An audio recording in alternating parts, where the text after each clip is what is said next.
Non veg lovers కోసం ఈ recipe అండి. తలకాయ కూర అనమాట. మేక తలకాయ ముక్కల్ని బాగా వాష్ చేసుకుని పక్కన పెట్టుకోవాలండి. ఆ తర్వాత అల్లం వెల్లుల్లి పేస్ట్ చేసుకుని అందులో వేసుకొని పెరుగు వేసుకుని మిక్స్ చేసుకోవాలి. బాగా మిక్స్ చేసుకున్నాక ఒక 5 విజిల్స్ వచ్చే వరకు ఉడికించుకోవాలి. ఆ తర్వాత చూపిస్తున్న మసాలా అంతా గ్రైండ్ చేసుకోవాలి మెత్తగా మిక్సీలో. ఆ తర్వాత ఆనియన్స్, పచ్చిమిరపకాయలు ముక్కలు కోసుకుని పక్కన పెట్టుకుని, ఎక్కువ ఆయిలే పడుతుందండి కర్రీకి.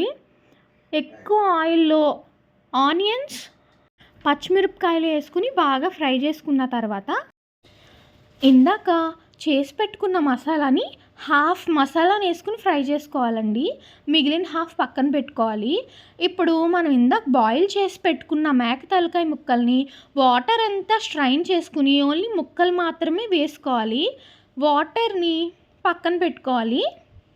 ఇప్పుడు పీసెస్కి గ్రేవీ అంతా పట్టేలా మిక్స్ చేసుకున్న తర్వాత మిగిలిన మసాలా పేస్ట్ని సెకండ్ టైం వేసి అప్పుడు మిక్స్ చేసుకుని మూత పెట్టుకుని బాగా ఉడికించుకోవాలి.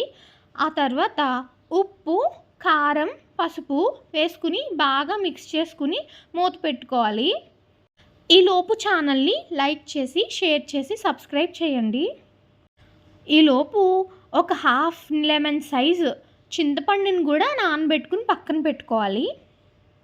మూత పెట్టుకుని బాగా మగ్గించుకుని అవంతా పట్టించుకున్న తర్వాత ఇందాక పక్కన పెట్టుకున్న మటన్ స్టాక్ని అందులో వేసుకుని బాగా మిక్స్ చేసుకుని వాటర్ పోసుకుని ఉడికించుకోవాలి. బాగా ఉడికిన తర్వాత చింతపండు రసాన్ని అందులో పిండుకొని పైనుంచి కొత్తిమీర, కరివేపాకు స్ప్రింకిల్ చేసుకుని ఒక తిప్పుకుని ఆఫ్ చేసుకోవడమే. అంతే, ఎంతో టేస్టీగా తలకాయ కూర రెడీ అయిపోతుంది. వేడి వేడి అన్నంలో సర్వ్ చేసుకుని ఎంజాయ్ చేయడమే. సబ్స్క్రైబ్.